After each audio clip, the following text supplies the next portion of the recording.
Kamusta kayo mga tropips? Nandito tayo ngayon sa Songkos Bike Shop. And for today's video, mag-update lang tayo ng mga bagong stocks nila dito. Alam nyo guys, madalas na din naman tayo dito nakakapag-update ng mga stocks nila. But this time, pipiliin lang natin yung mga dumating sa kanila ng mga bago.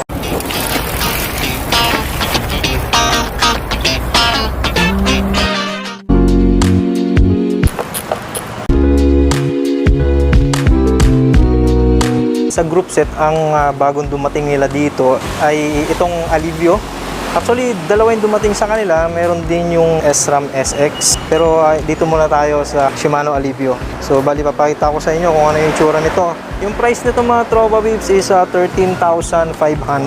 Ito yung crank. Yung crank. Halotech na rin siya. At 3x siya. 44, 32, 22 yung chain ring niya. Ayos lang natin. Then, hydraulic brakes. Ayan. Shifter. Ito natin. Ayan yung shifter. Sana kita sa video. Ayan. Okay. Then, ito. Hindi ko alam kung ano to. Check natin. Okay, hubs. Na 36 holes. So, ayan yung itsura niya. Kita pa. Ayan, 6 volt siya. 9x100 itong harap. 9mm quick release. Tapos ito, medyo mabigat. I think ito yung panglikod. Yung kanina, pang harap yun guys. So, ayan. Cassette type, 6 volt. Then, 9x135 yung width ng hubs. 6 volt yung pwede na rotor. Then, ito. 6 volt na rotor. Chain. Ang daming division ng box ng Shimano. Ito, kasama din yung bottom bracket. Tapos, cogs. 1136 siya. Ito yung RD or rear derailleur. Ayan, check natin ha. Then guys, yung itsura nung Alivio na RD.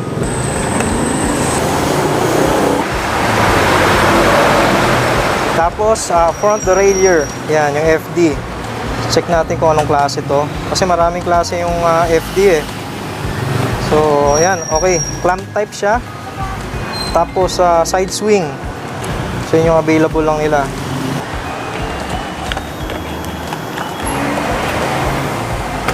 So, yun guys. Okay na tayo dito sa Shimano Alivio na group set. Ulitin ko lang, yung price nito guys is 13,500. Hindi lang ito, nag-iisa yung stock nila. Kung may bubuin pa kayo na bisikleta nyo, gusto nyo pang mag-upgrade, o kaya yung mga tropa nyo naghahanap ng full set, group set ng Alivio, marami silang stock dito. Bukod guys dito sa Shimano Alivio, ito pa yung isa nilang group set, SRAM SX. Itong set na to is up kit. Ito yung mga kasama, crank, chain, bottom bracket, RD, cogs, and yun, yung shifter. Price nito, same lang din nung Alivio natin. It's 13,500. Nandito naman tayo sa counter area nila at may nilatag sila dito ng mga bagong stock nila like fork, pedal, saddles, and helmets. So yan, papakita ko sa inyo kung ano yung mga ito. Sa fork, ang bago nila dito, ayan, ito meron sila ditong Mountain Peak. Ayan, nakalagay dito, Mountain Peak Air. Hindi ko lang sure kung anong model nito. Ayan, yung model niya is SX4. Magnesium lower, 120mm yung travel nito. Solo air, wala siyang rebound. Tapered na to guys. Air and manual lockout. So yung price nito is 3,750. Tapos ito namang isa is Mountain Peak SX2. Lower magnesium, 120 travel. Tapos yung stanchion niya parang itsura ng Kashima. Tapos ito, pinagkaiba dun sa isa, ito remote lockout. Straight tube siya. 9x100mm yung hub spacing. Yung kabitan ng brake caliper is post mount. Ang price naman ito is same lang din. It's 3,750. Ito may mga restock din ng mga weapon na pedal. Weapon Demon. Bali, 2 colors pala to. Black tsaka red.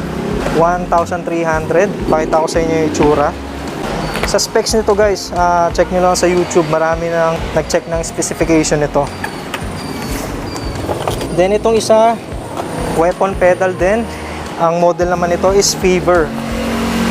So 1,200 naman yung price nito. So yan yung itsura niya. Seal bearing. Then aside from suspension fork, meron din sila ditong dumating na rigid fork. So hindi ko lang alam kung pang 29 ba to or 27.5. Check natin sa box niya. Ang brand pala nito is Sagmit. Nakalagay lang color all black. Wala naman naka-detalye kung ano to. Nakalagay dito sa yung model niya is Nike K1. So I think siguro ano to, dual wheel diameter tong rigid fork na to. Pwede sa 29, pwede sa 27.5. So yan yung itsura niya guys. 9 by 100 mm din yung hub spacing nito. Tapos straight tube siya. Aero yung design. Matalas dito sa likod, tapos sa harap flat lang. Tapos yung kabitan ng brake caliper is post mount. Yung price naman nito guys is 2,800. Yan, pakita ulit yung design ha. Yan. Pwede nyo na rin screenshot to guys kung sakali mga interesado kayo dito. Tapos message nyo lang sila sa kanilang FB page. And throughout the video naman guys, nandiyan dyan yung contact info nitong Songkos Bike Shop. Kung sakali man na may nagustuhan kayo dito sa mga produkto na pinakita natin, yun, direct nyo na lang silang kontakin para mas mabilis yung ano nyo, yung transaction nyo. So yan guys, lipat naman tayo dito. And medyo madami-dami itong dumating sa kanila ng mga bike parts eh. May dumating silang PYC na chain, 10 and 11 speed. 10 speed, hollow plate silver, nakalagay dito, 10 speed. Price nito is 1,000.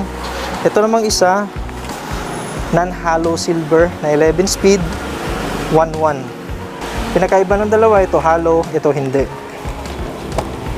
Then, they also have a YBN na chain. Nakalagay dito, half link chain. Magkaiba ng kulay. Okay, same model lang siya. Nakalagay dito 102 link. I think this is for BMX. Silver tsaka anodized red yung kulay na available. Tapos ito, saddle from Weapon, 800. Yung model niya is Stealth. Yan yung itsura niya. Then ito pa, other saddle from Weapon. Price nito is 850. Yung model nito, teka lang, wala akong nakita.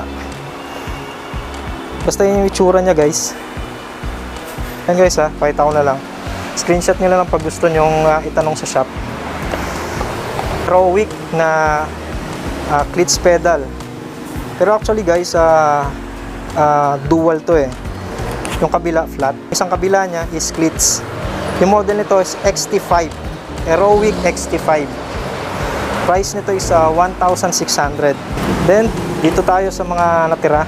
Ito may mga dumating silang saddle from Aerowick. AS09 480, AS10. Ayan yung design niya. 480 din. Tapos, AS11. Ayan. 480. So, pare-pares lang silang 480.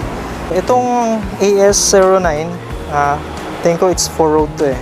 Pero pwede din naman sa mountain. Mas manipis yung design niya kumpara dito sa dalawa na medyo mataba yung design.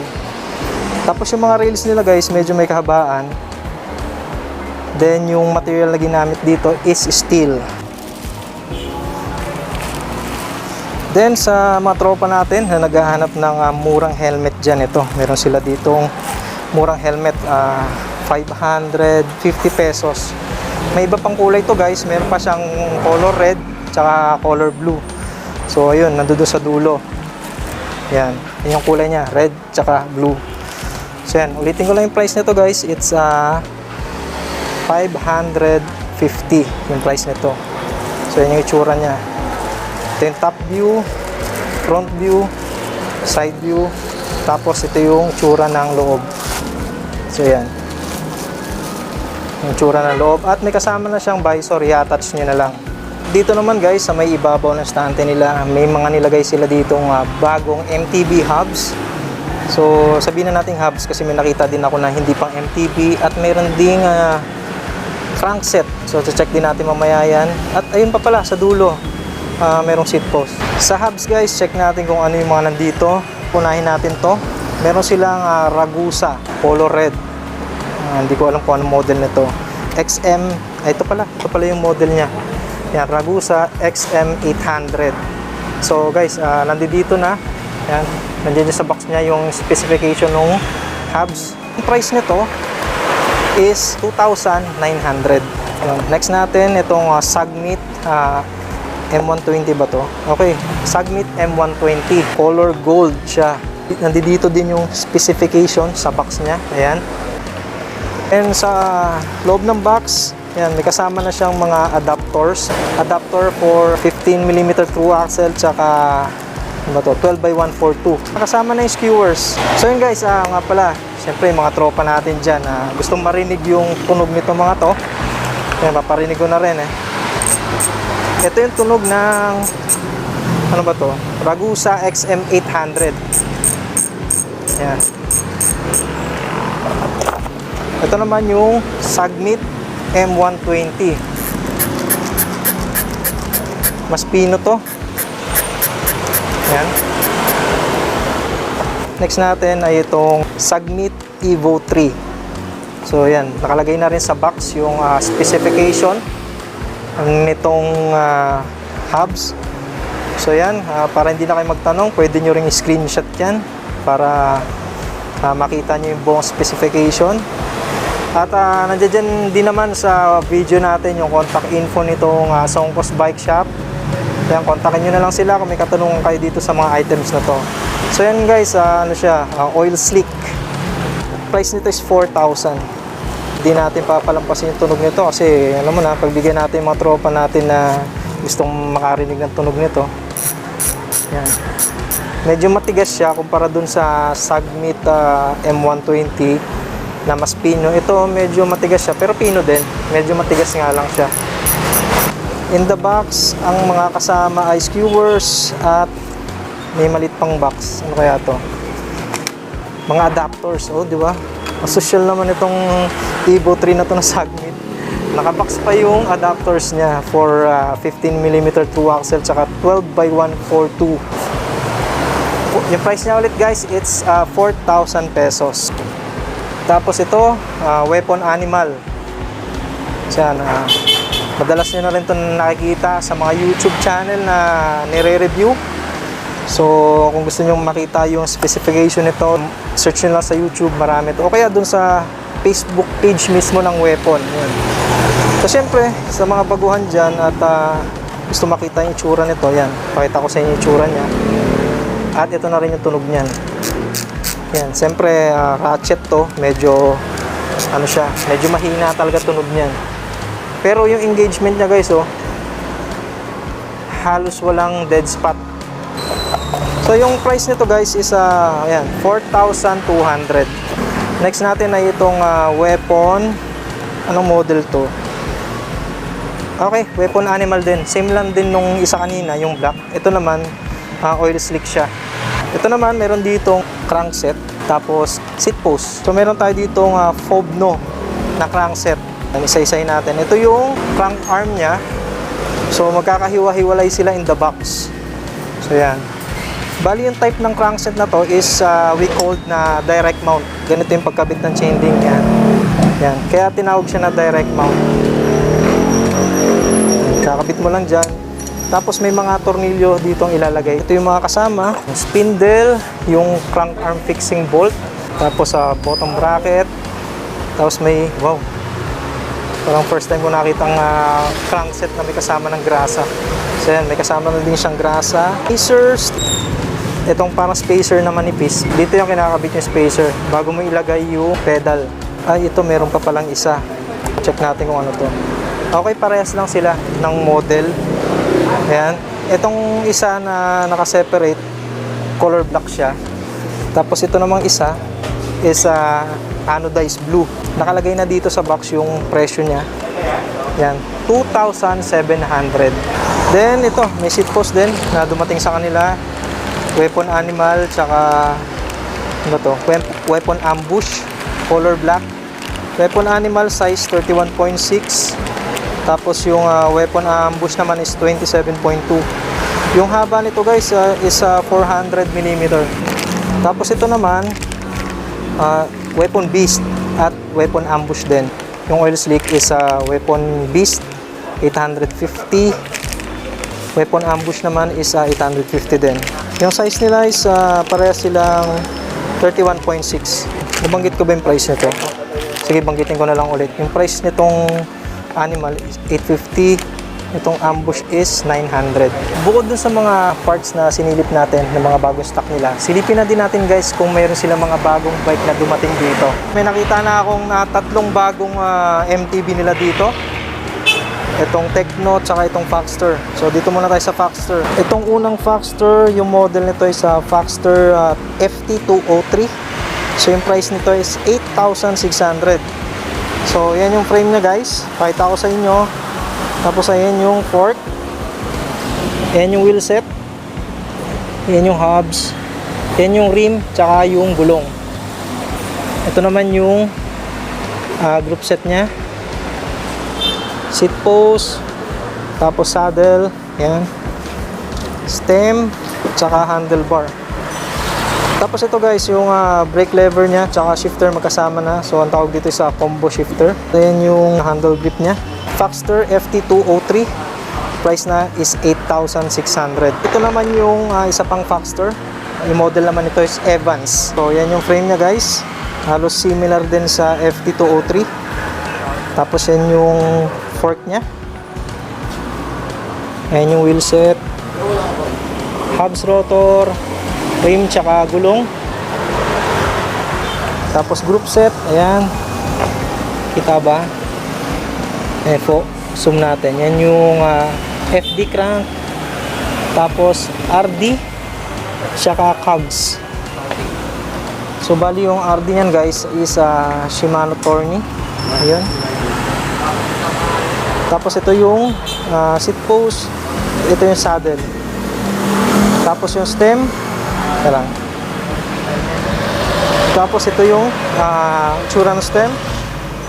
Ito yung handlebar, naka-hydraulic brake na. Tapos ito yung handle grip. Yung price nito ulit is 12,500. Yung dalawang Foxster na to, yung wheel size diameter nito is 27.5. So ito, check naman natin tong Tekno na to. Mukhang maganda yung itsura nito eh. Naka 1x na din. So yung price naman nito is 9,200. So silipin lang natin guys kasi medyo may takip pa eh. Tanggalin natin. So yan yung itsura ng frame nya. Internal cabling na yan. Ito yung fork. Ito yung wheel set. Ayan. Ayos yung gulong. Naka skin wall na. Compass yung brand. Hubs nya yan. Yung rim nya. Ito yung group set guys. Ayan. Tapos ito yung seat post, saddle, stem, tapos handlebar. Ayan, naka hydraulic brakes, na race work, and handle grips. Bukod dito sa mga Foxster na to, meron silang bisikleta dito na naka-sale. So ito yung nakita kong bisikleta nila na naka-sale. Yung brand is Booster, tapos yung model yan H101. Yung price before is 10,000 and ngayon 8,800 na lang. Bukod dyan, may isa pang naka-sale. Itong Booster din, yung brand nya, yung model nya is BST 2202. Yung price niya dati guys, it's 9,500. Ngayon 8,200 na lang siya. If you have question do sa mga item na pinakita natin sa video, ilalagay ko sa description yung contact info nitong Songkos Bike Shop. At guys, check nyo dyan sa ilalim ng video natin. Nandiyan dyan nakalagay yung contact info din nila. Kung sakali man na may nagustuhan kayo sa mga items, mas mabilis nyo silang makontak. So yun guys, maraming salamat ulit sa panonood ng ating video. At laging pagsuporta kay Nardo Putek. Huwag nyo kakalimutan na mag-subscribe.